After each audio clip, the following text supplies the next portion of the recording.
परम शांति बापूजी आपका स्वागत है। और आज हम एक नए टॉपिक के साथ आए हैं आपके सामने। और आज जो मेरा क्वेश्चन नहीं, एक्चुअली ये आज एक एडवाइस चाहिए जो यूथ ऑफ वर्ल्ड है, जो पूरी दुनिया के अंदर जो अपने आप को यूथ मानते हैं, मतलब जो नई चीज़ों को एक्सेप्ट करने के लिए हमेशा रेडी रहते हैं, जो हमेशा सीखने के लिए तैयार रहते हैं, उन लोगों के लिए आपकी हम एडवाइस चाहते हैं। और किस टॉपिक पे? माइंड के ऊपर। क्योंकि हम ज्ञानी लोग जानते हैं कि we are not mind is a great mystery. आज को सबको पता है, क्योंकि माइंड को अभी तक कोई जान नहीं पाया है। आज का जो यूथ है वो माइंड को ही मास्टर मानता है, मास्टर माइंड बनना चाहता है, उससे भोग विलास की चीज़ें बनाना चाहता है, और ह्यूमन जो है वो स्लेव ऑफ माइंड बन चुका है। आप क्या कहेंगे इसके लिए? देखो, बहुत अच्छा कहा। आज का जो यूथ है वो स्लेव ऑफ द माइंड बन गया है। क्या? बिल्कुल। मन का गुलाम बन गया है। क्या? बिल्कुल। मन का गुलाम, इंद्रियों का गुलाम, मन का गुलाम, जो देखो बस गुलाम ही गुलाम। देखो कर्मेंद्रिय, जो 5 कर्मेंद्रिय मेन है जी। कर्मेंद्रिय को तो चलाता है तो मन ना। हाँ बिल्कुल। तो मन को इन्होंने सर्वोपरि मान लिया है। ठीक है। और मन के अंदर फिर ये लोग इतना भौतिकवाद के अंदर भर दिया है। मन के अंदर भौतिकवाद भरा है। क्या भरा है? बिल्कुल। मटेरियलिज्म। आज देखो तो सब बहुत पढ़ रहे हैं, लिख रहे हैं, इतना पढ़ रहे हैं, doctor, engineer, solicitor, chartered accountant, ये पढ़ रहा है, ये पढ़ रहा है, ये पढ़ रहा है, ये पढ़ रहा है। मटेरियलिज्म तो ये 20 सालों में या 25 सालों में धीरे धीरे बढ़ते अति हो गया है ना। बिल्कुल। मटेरियलिज्म में अति हो गया है, बढ़ गया। जब भी पूछो तो लौकिक पढ़ाई में सब नंबर 1 जाना था। लोगों के पास बहुत डिग्रियां है, बहुत डिग्री है, इतनी डिग्री है, इतनी डिग्रियां है, डिग्री के गुलाम बन गए। डिग्री के गुलाम है। उसकी आत्मा की, शरीर की आइडेंटिफिकेशन ही है कि मैं ये हूँ बस। तो शरीर की आइडेंटिफिकेशन है, मैं डॉक्टर हूँ, इंजीनियर हूँ, ये हूँ, ये हूँ, ये हूँ। मगर उसको पता नहीं है कि मैं कौन हूँ। इतना पता नहीं है कि मैं कौन हूँ, इतना नहीं पता है। क्या है? ये पता है कि मैं डॉक्टर हूँ, इंजीनियर हूँ, मगर ओरिजिनली मैं कौन हूँ, कहाँ से आया हूँ, और मुझे क्यों धरती पर आया, और मुझे कहाँ जाना है, ये पता नहीं है। इसके लिए मैं एक थोड़ा सा एग्जाम्पल दूंगा। बिल्कुल। एक साधु थे, वो अमेरिका गए। ठीक है। अमेरिका में एक लड़का कॉलेज में पढ़ता था। तो लड़के को उसने पूछा कि अब तू आगे चल के क्या करेगा, तू क्या करेगा? तो बोले अभी तो मैं पढ़ रहा हूँ, बहुत बड़ी डिग्रियां लूंगा, फिर डिग्रियां लेने के बाद क्या करेगा? बहुत नौकरी करूंगा, अच्छी नौकरी करूंगा, फिर क्या करेगा? फिर बोले बहुत पैसा कमाऊंगा, फिर बोले बहुत पैसा करा के क्या करेगा? फिर बोले मैं शादी करूंगा, फिर बोले शादी करके क्या करेंगे? फिर क्या बोला? बहुत पैसा कमाऊंगा, फिर बोले बच्चे पैदा करूंगा, बच्चे पैदा करके मान शान इतना होगा, मैं देश विदेश में घूमूंगा, फिर बोले देश विदेश में घूम पर क्या करूंगा? मैं मेरे परिवार के लिए इतना धन इकट्ठा करूंगा, 7 जन्म मेरे बच्चों को कमाना ना पड़े, इतना धन इकट्ठा करूंगा और पूरी दुनिया में घूमूंगा। फिर इसके बोला क्या करेगा? फिर बोले अंत में तो मर ही जाना है, कहाँ जाना है? तो फिर मर जाने के बाद तू क्या करेगा? तो बोला वो तो अभी तो वो मेरे को नहीं पता है, मैं तो मरने के बाद सोचूंगा ना, अभी तक तो उसके लिए नहीं सोचा है। तो बोले तूने जिंदा रहने के लिए इतने सारा सोच लिया। कमाल है। तूने जिंदा रहने के लिए इतना सारा सोच लूंगा, जिंदगी भर पढ़ाई करूंगा, कमाऊंगा, बच्चे पैदा करूंगा, ये करूंगा, दुनिया घूमूंगा, मान शान पैदा करूंगा, मगर मरने के बाद क्या करेगा तू? तेरे पास मरने के बाद का तो नॉलेज नहीं है ना। बिल्कुल। और पूछा तू कौन है, कहाँ से आया है, ये तो नॉलेज नहीं है तेरे पास। तो मरने के बाद कहाँ जाएगा? तो भूत बन के भटकते रह जाएगा। आज ये हमारे आज की दुनिया की ये एक कहानी मैंने बता दिया। आज हमारे यूथ लोगों की यही कहानी है। डॉक्टर, इंजीनियर सब कुछ बन गए, मगर अपने आप को नहीं जानते। मैं कौन हूँ, कहाँ से आया हूँ, मैं धरती पर क्यों हूँ? तुम धरती पर क्यों हो? क्यों ऊपर में हवा में क्यों नहीं लटकते?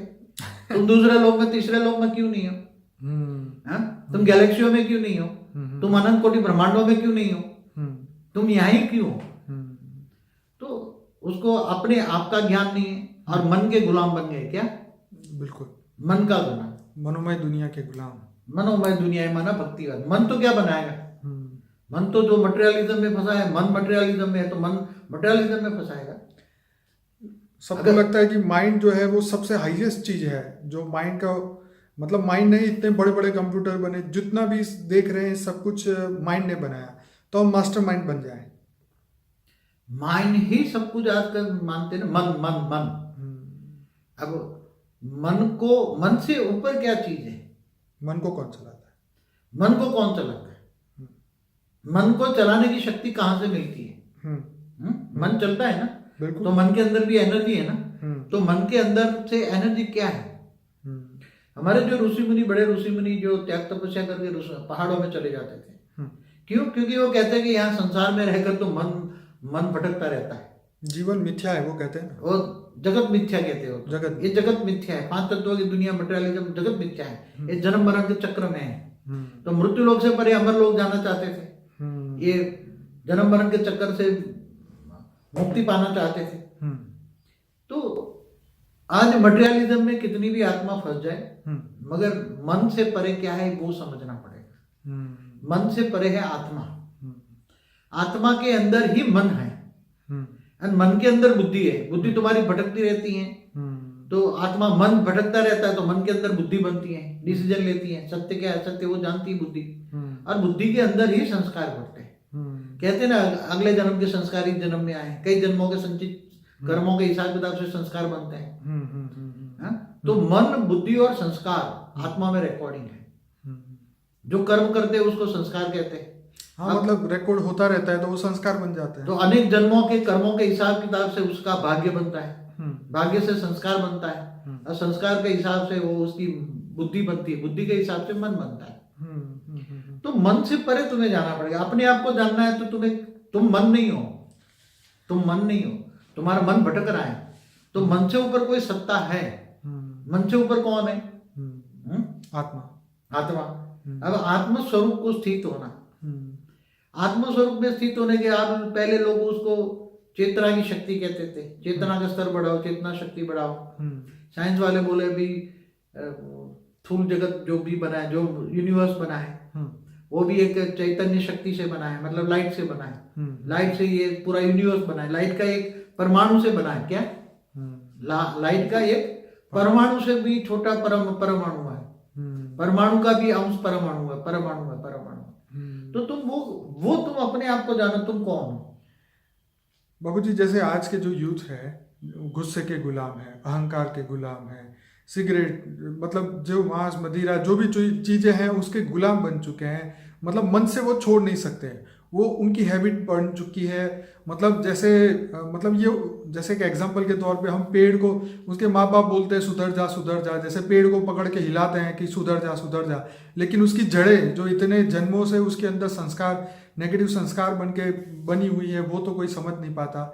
और आखिरकार जो है वो दुनिया के अंदर जो है यंगस्टर्स जो अपनी शक्तियों को व्यर्थ करते जा रहे हैं। देखो आज क्या है, पहले जो पढ़ाई होती थी गुरुकुलों में होती थी, वहां लौकिक और अलौकिक दोनों पढ़ा जाता था। पहले तो आत्मा का ज्ञान होता था, आत्मचिंतन होता था, और आत्मा का ज्ञान दिया जाता था, आत्मा परमात्मा का ज्ञान दिया जाता है। गुरुकुलों में दोनों होता है, लौकिक भी पढ़ाई होती है, अलौकिक पढ़ाई हुई। आप केवल आज की दुनिया के अंदर केवल बच्चों को बचपन से ही बस मटेरियलिज्म की भौतिकवाद, मुझे डॉक्टर बनना है, मुझे ये बनना है, मुझे ये बनना है, मुझे ये बनना है, बचपन से बस उसके माँ बाप डिसाइड करते हैं। और बच्चों को भी जबरदस्ती वो ट्यूशन देते, क्लासेस देते, इतना बच्चा दब जाता है। तो उसको तो अलौकिक ज्ञान ही नहीं है, आत्मा परमात्मा तो वो तो ज्ञान ही नहीं है। देह का भान इतना बन गया कि फिर वो देह से ऊपर उठ के बुद्धि, और बुद्धि से ऊपर मन, और मन के ऊपर आत्मा, उसके ऊपर फोकस ही नहीं कर पाता इंसान। तो जब अपने आप को ही आत्मस्वरूप की ज्ञान नहीं है, आत्मस्वरूप की फिर अनुभूति तो बहुत दूर की बात है। मैं आत्मा हूं इतना ही नहीं पता है, और मैं अपने जन्म मरण के चक्र में क्यों आया हूँ, और जन्म मरण के चक्र से बाहर कैसे निकलूंगा, मुझे मोक्ष मुक्ति या जीवन मुक्ति कैसे मिले, वो तो पता ही नहीं है। आज तुम कहोगे तो बस मान शान में इतने फंसे हैं, फॉल्स ईगो, इच्छा ईगो तो इतना है, अहंकार तो इतना है। इच्छाओं के कारण दुख मिलता है। जब इच्छा पूरी नहीं होती ना तो क्रोध आता है, गुस्सा आता है। बिल्कुल। और गुस्साओं के कारण फिर वो आत्मा अपनी मन का प्रभाव तन पर पड़ता है, इसलिए दुख दर्द बहुत बढ़ गए। बाबू जी, what is the source of mind, ये खोजना चाहिए, और आत्मज्ञान की जो है उसकी खोज करनी चाहिए, वो यूथ नहीं कर रहा है। माइंड का जो सोर्स है, जो है आत्मा, उसके ऊपर नहीं। मन जो सोचता है, मन ही कर्मेंद्रियों को चलाता है, मन शरीर को चलाता है। कि मन को पावर कहाँ से मिलता है। तो मन से परे है आत्मा। तुम ओरिजिनली मन नहीं हो, तुम कौन हो? आत्मा हो, आत्मस्वरूप हो, जिसको आत्मस्वरूप की जो ज्ञान है वो। तो ये बापूजी बदलाव जरूर पॉसिबल है हर आत्मा में, चाहे वो छोटा हो बड़ा हो, वो 10-11, क्योंकि आपने कई बार शास्त्रों में पढ़ा है कि 11 साल के लड़के भी इतने ज्ञानी होते थे, वो घर बार छोड़ के भी मतलब पूरे विश्व को बदलने के लिए निकल पड़ते थे। बड़े बड़े साधु संतों की शुरुआत ऐसे ही हुई थी। हमारे कई ऋषि मुनि देखो छोटी सी उम्र में 10, 11, 12 साल की उम्र में घर से निकल जाते थे, जाके वो तपस्या करते थे पहाड़ों की कंदराओं में बैठ के, मतलब अपने आप को चिंतन करते थे अलग अलग ज्ञान के आधार से। तो इनका ये मन था ना, ये देखते थे ये संसार में तो दुख दर्द है, ये जगत मिथ्या है। शंकराचार्य ने कहा ना जगत मिथ्या है। तो वो अपने आप को ढूंढने के निकलते थे, परमात्मा को ढूंढने निकलते थे। और इनके अंदर में अंत में कहीं ना कहीं इच्छा होती थी कि मैं दुनिया को ठीक करूं, दुनिया को सुधारूं, लोगों को आत्मज्ञान दूं, परमात्मा का ज्ञान दूं, आत्मा परमात्मा का ज्ञान दूं। मगर वो बेचारे वो चले जाते थे। फिर वापस जब वो तपस्या करके आत्मज्ञानी होकर आते थे और संसार में कुछ करना चाहते थे, ऐसे कई साधु संत जो संसार को अच्छा करना चाहते थे, बदलना चाहते थे,